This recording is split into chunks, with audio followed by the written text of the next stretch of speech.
நம்மோட பிரெயினை இப்போ இருக்கிற நிலைமையிலிருந்து அதனோட கெப்பாசிட்டியை இம்ப்ரூவ் பண்ண வச்சு ரீவயர் பண்ணி ஃப்ரெஷ்ஷாக ரிஃப்ரெஷ் பண்ணி பக்காவாக வச்சோம்னா நம்மளோட தாட்ஸில் கிளாரிட்டி கிடைக்கும், மெமரி பவர் இன்க்ரீஸ் ஆகும், நம்மளோட ஆக்டிவிட்டீஸில் நல்ல ஃபோக்கஸ் கிடைக்கும், இஷ்யூஸை சால்வ் பண்ண சூப்பர்பான ஐடியாஸ் கிடைக்கும். ஏற்கனவே நம்மக்கிட்ட இருக்கிற சில கெட்ட பழக்கங்கள்ல இருந்து நம்மளால வெளியே வர முடியும். புதிய நல்ல பழக்கங்களை புதுசாக ஆரம்பிக்க முடியும். டிசிப்ளின்ல கான்சென்ட்ரேட் பண்ணுவோம். இப்படி எக்கச்சக்கமான நல்ல விஷயங்களை நாம பிரெயினை ரீவைர் பண்றதால கிடைக்கும். இந்த வீடியோல நம்மளோட பிரெயினை எப்படி ரீவைர் பண்ணலாம் அப்படிங்கறத பத்தி பார்ப்போம்.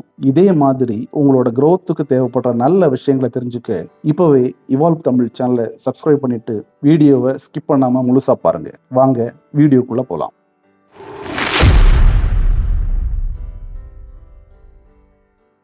நம்மோட பிரெயினை எப்படி ரீவைர் பண்ணலாங்கிறத பத்தி நினைக்கும் போது ஒரு டேர்மை பத்தி நம்ம புரிஞ்சுக்க வேண்டியது முக்கியம். அது என்னன்னா நியூரோ பிளாஸ்டிசிட்டி அப்படிங்கிறது.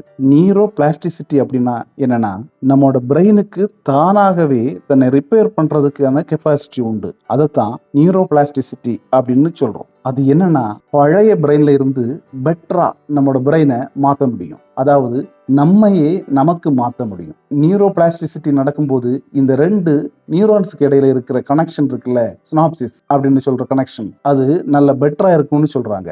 அதனால நம்மளோட கம்யூனிகேஷன் ஸ்கில் இம்ப்ரூவ் ஆகும். கம்யூனிகேஷன் பெட்டர் ஆகுறதால நமக்கு நல்ல ஃபோக்கஸ் கிடைக்கும், நம்மளோட அட்டென்ஷன் அதிகமாகும், நம்மளோட மெமரி பவர் இன்க்ரீஸ் ஆகி ரொம்பவும் யோசிக்காமலேயே ஒரு விஷயத்தை பத்தின கன்க்ளூஷனுக்கு நாம வர முடியும். ஒருத்தர் எப்படி சக்சஸ்ஃபுல் பர்சனா இருக்காரு அப்படிங்கறத பத்தி நம்ம ரிசர்ச் பண்ணோம்னா டேலண்ட்னால இல்ல, சக்சஸ்ன்னு சொன்னா ஃபோக்கஸ் பண்றதுல இருக்கிற ஸ்கில்னஸ் தான் ஒருத்தரை சக்சஸ்ஃபுல் ஆகும். ஒருத்தருக்கு டேலண்ட் கொஞ்சம் கம்மியா இருந்தாலும் டிஸ்ட்ராக்ஷன்ல இருந்து விடுபட்டு தன்னோட வேலையை ஃபோக்கஸ்டா வருஷ கணக்கில் செய்யறவர் தான் சக்சஸ்ஃபுல்லா இருப்பாரு. ஸோ ஃபோக்கஸ்ங்கிறது ரொம்ப இம்பார்ட்டன்ட். நமக்கு சக்சஸ்ஃபுல் பர்சன் ஆகிறதுக்கு நாம செய்யற விஷயத்துல ஃபோக்கஸ் வேணும். நியூரோ பிளாஸ்டிசிட்டி நடக்கும்போது ஃபோக்கஸ் இம்ப்ரூவ் ஆகும். இப்போ இந்த நியூரோ பிளாஸ்டிசிட்டியை நாமவே எப்படி உருவாக்கிக்கிறது அப்படின்னு பார்ப்போம். எப்படி அதை கிரியேட் பண்றதுன்னு தெரிஞ்சா அதை செஞ்சா போதும் இல்ல, நம்மளோட பிரெயின் மாறும், நம்மளோட பிரெயின் ரீவேர் ஆகும். இதுல நாம முதலாவதா தெரிஞ்சுக்க வேண்டிய விஷயம் ரிப்பீட்டேஷன். நாம ரிப்பீட்டேஷன் செய்யும் போது நியூரோ பிளாஸ்டிசிட்டி அங்க உருவாகும். இப்போ ஏதாவது ஒரு தொழில் எடுத்துக்கிட்டோம்னா எவ்வளவு தடவை ஒருத்தர் அவரோட தொழிலை ரிப்பீட்டேஷனா நடத்துறாரோ அந்த அளவுக்கு அதுல எக்ஸ்பர்ட் ஆகுறாரு. ஒரு ஆக்டர் இருக்காருன்னு வச்சுப்போம். அவரு காலையில எழும்பி ஷூட்டிங் போனதுல இருந்து நடிச்சுக்கிட்டே இருக்காரு. வருஷக்கணக்குல அவரு ரிப்பீட்டேஷன் நடத்தி வரும்போது ஒரு மூமெண்ட்ல திரும்பி பார்த்தாருன்னா ஸ்டார்டிங் ஸ்டேஜை விட தன்னோட நடிப்பு எவ்வளவோ இம்ப்ரூவ் ஆகி இருக்குன்னு அவருக்கு புரியும். எந்த செகண்ட்ல அந்த மாற்றம் வந்ததுன்னு அவருக்கு தெரியாது. அவரோட பிரெயின் அவருக்கு தெரியாமலே அவரை இம்ப்ரூவ் பண்ண வச்சிருக்கும். ஆக்டிங் சம்பந்தமா இருக்கிற எல்லா டிபார்ட்மெண்ட்லயும் அவருக்கு நல்ல இம்ப்ரூவ்மெண்ட் கிடைச்சிருக்கும். For example musician, artist, director யாரா இருந்தாலும் அவங்களோட கரியரை ஸ்டார்ட் பண்ணும்போது இருந்ததை விட வருஷக்கணக்கில் ஒரே வேலையை ரிப்பீட்டடா செய்துட்டே வரும்போது லாங் டேர்ம்ல அவங்க நல்லாவே இம்ப்ரூவ் ஆகியிருப்பாங்க. பெரும்பாலும் அவங்களுக்கே தெரியாமலே அந்த இம்ப்ரூவ்மெண்ட் நடந்திருக்கும். ஸோ இம்ப்ரூவ்மெண்ட் நம்மளை அறியாமலே நமக்குள்ள நடந்திருக்கும். மால்கம் கிளாட்வெல்லோட அவுட்லயர்ஸ் அப்படிங்கிற புக்ல ஒரு தியரியை சொல்றாரு. யாரா இருந்தாலும் அவரோட கரியர்ல நல்ல எக்ஸ்பர்ட் அல்லது கிங் ஆகணும்னா குறைஞ்சது 10,000 hours அவரோட வேலை எதுவோ அதை செய்தா போதும் அப்படிங்கிறாரு. அந்த ஆள் அறியாமலேயே அவர் அதுல கில்லாடியா மாறி இருப்பார். ஸோ நம்மளோட கெரியர் எதுவோ அதுலேயே ஃபோக்கஸ்டா 10,000 hours ஒர்க் பண்ண உங்களால முடியும்னா அந்த டிபார்ட்மெண்ட்ல நீங்க கிங்கா இருப்பீங்க. என்ன சொல்ல வரேன்னா இப்படியே ரிப்பீட்டேஷன் நடத்தும் போது நாம அந்த ஏரியாவில் ப்ரோ ஆகிறோம், நியூரோ பிளாஸ்டிசிட்டி நடக்கும் அப்படிங்கிறது தான். இந்த இடத்துல ஒரு பாயிண்டை நீங்க கவனிக்கணும். நாம செய்யற வேலையில ஈடுபாடு இல்லாம, அட்டாச்மெண்ட் இல்லாம, யாருக்காகவோ எதுக்காகவோ செய்யறோம் அப்படிங்கிற மைண்ட் செட்ல இருந்தோம்னா அது நம்மளோட பிரெயினுக்கு நெகட்டிவ் இம்பாக்ட்ஸை கொடுக்கும். ஸோ வேலையில அட்டாச்மெண்ட் வேணும், எக்ஸ்பெக்டேஷனோட வேலை செய்யணும். அப்படி இருந்தா மட்டும்தான் நம்மளோட பிரெயின் ரீவேர் ஆகும், நியூரோ பிளாஸ்டிசிட்டி ஒர்க் ஆகும். ஸோ நாம ஈடுபாடு இல்லாம வேலை செய்யறதை விட ஈடுபாட்டோட செய்யணும் அப்படிங்கிறது தான் முக்கியம். நம்மளோட பிரெயினை பத்தி கொஞ்சம் யோசிச்சு பாருங்க. அது ஃபீலிங்கோட சம்மந்தப்பட்டது. லா ஆஃப் அட்ராக்ஷன் அப்படின்னு சொல்றாங்க.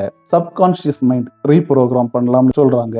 அந்த கான்செப்ட் எல்லாமே ஃபீல் பண்ணி விசுவலைஸ் பண்ணணும்னு தான் சொல்றாங்க. இந்த ஃபீல் தான் பிரெயினோட லாங்குவேஜ். ஸோ ஃபீல் இருந்தா மட்டும்தான் நியூரோ பிளாஸ்டிசிட்டி ஒர்க் ஆகும். யூனிவர்சிட்டி காலேஜ் ஆஃப் லண்டன்ல ஒரு ரிசர்ச் பண்ணாங்க. 4 years அந்த ரிசர்ச் நடந்துச்சு. டாக்ஸி டிரைவர்ஸை செலக்ட் பண்ணி அவங்கள வச்சு அந்த ஸ்டடி கண்டக்ட் பண்ணாங்க. அவங்க கிட்ட ஞாபகத்துல வச்சிருக்கிறதுக்காக 50 லேண்ட்மார்க்ஸையும் 25 ரூட்ஸையும் சொல்லி கொடுத்தாங்க. அதையெல்லாம் அவங்க ஞாபகத்துல வச்சிருக்கணும், மறக்க கூடாது அப்படின்னு சொல்லி கம்பல் பண்ணி ரிப்பீட்டடா சொல்லி கொடுத்துட்டே இருந்தாங்க. அந்த டிரைவர்ஸ் நல்ல எஃபோர்ட் கொடுத்து அதை படிச்சாங்க.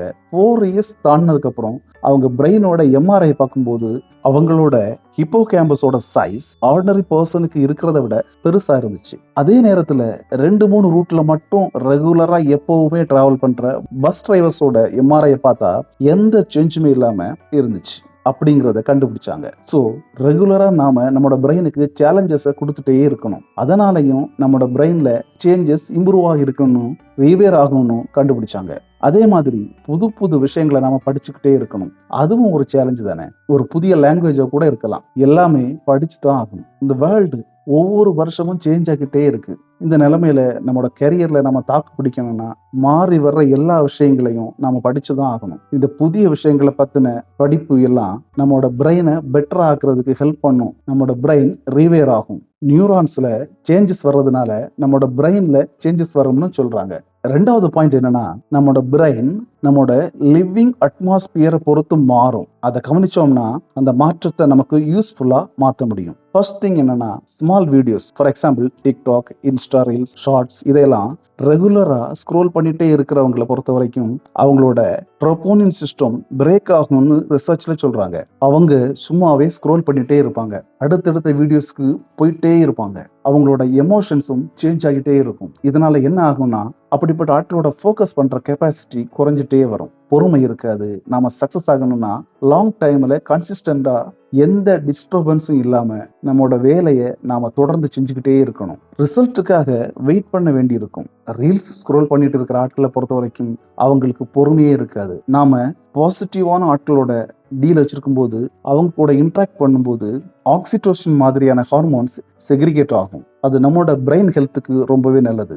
அதே வேளையில நெகட்டிவ் வைப்ஸ் உள்ள ஆட்களோட இன்ட்ராக்ட் பண்ணும்போது ஸ்ட்ரெஸ் ஹார்மோனா இருக்கிற கார்டிசோல் செக்ரிகேட் ஆகி அது நம்மளோட பிரெயினுக்கு ஹார்ம்ஃபுல்லா இருக்கும். ரெகுலரா கூகுள் மேப் யூஸ் பண்ணி டிராவல் பண்ற டிரைவர்ஸை பத்தி ஒரு ஸ்டடி பண்ணாங்க. அதுல இருந்து என்ன தெரிஞ்சதுன்னா, ஞாபகத்துல வச்சிருக்கிற கெப்பாசிட்டி கம்மியா இருந்ததுன்னு தெரிஞ்சது. தான் டிராவல் பண்ண ரூட்ல உள்ள லேண்ட்மார்க்ஸை கூட அவங்களால ஞாபகத்துல வச்சிருக்க முடியல. அவங்கள பொறுத்தவரை அவங்களோட ஹிப்போ கேம்பஸோட பர்ஃபார்மன்ஸ் கொஞ்சம் கொஞ்சமா குறைஞ்சிட்டே இருந்துச்சு. ஸோ பிரெயினை பொறுத்த வரைக்கும் நாம அதை யூஸ் பண்ற அளவுக்கு அதனோட கெப்பாசிட்டி அதிகமாகும்.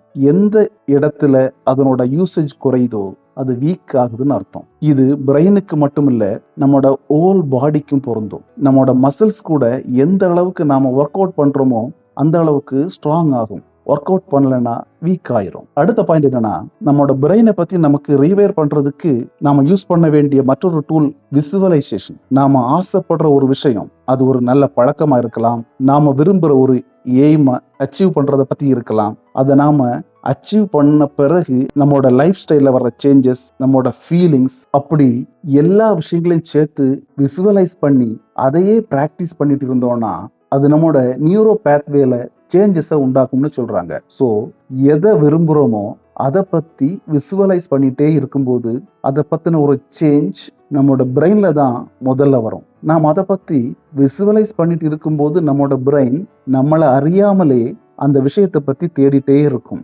ஒவ்வொரு இடத்துலையும் நம்மளோட விக்டரியை அடைகிறதுக்கான வாய்ப்புகளையும் வழிகளையும் தேடிட்டே இருக்கும். அப்படி இருக்கும்போது ஒரு நாள் நாம தூங்க போறதுக்கு முன்னாடி நமக்கு ஒரு ஐடியா கிடைக்கும். அந்த ஐடியாவை நாம ஃபாலோ பண்ணுவோம். அது நம்ம லைஃபையே சேஞ்ச் பண்ணும். நாம விரும்புற இடத்துக்கு நம்மளோட பிரெயின் நம்மளை கூட்டிட்டு போகும். விசுவலைசேஷனை பத்தி உலகத்துல நிறைய ஸ்டடிஸ் நடந்திருக்கு. அதுல ஒரு ஸ்டடி என்ன சொல்லுதுன்னா, ரெகுலரா பியானோ பிளே பண்ற ஒருத்தர் ஒரு கட்டத்துல அவரால் பிளே பண்ண முடியல. அதுக்கு பதிலா அவர் அதை விசுவலைஸ் பண்ண தொடங்கினாரு. அப்படியே ரெகுலரா விசுவலைஸ் பண்ணிட்டு இருக்கும்போது அவரோட ஃபிங்கர்ஸோட நியூரோ கனெக்ஷன் இம்ப்ரூவ் ஆகி இருந்தது அப்படிங்கறத கண்டுபிடிச்சாங்க.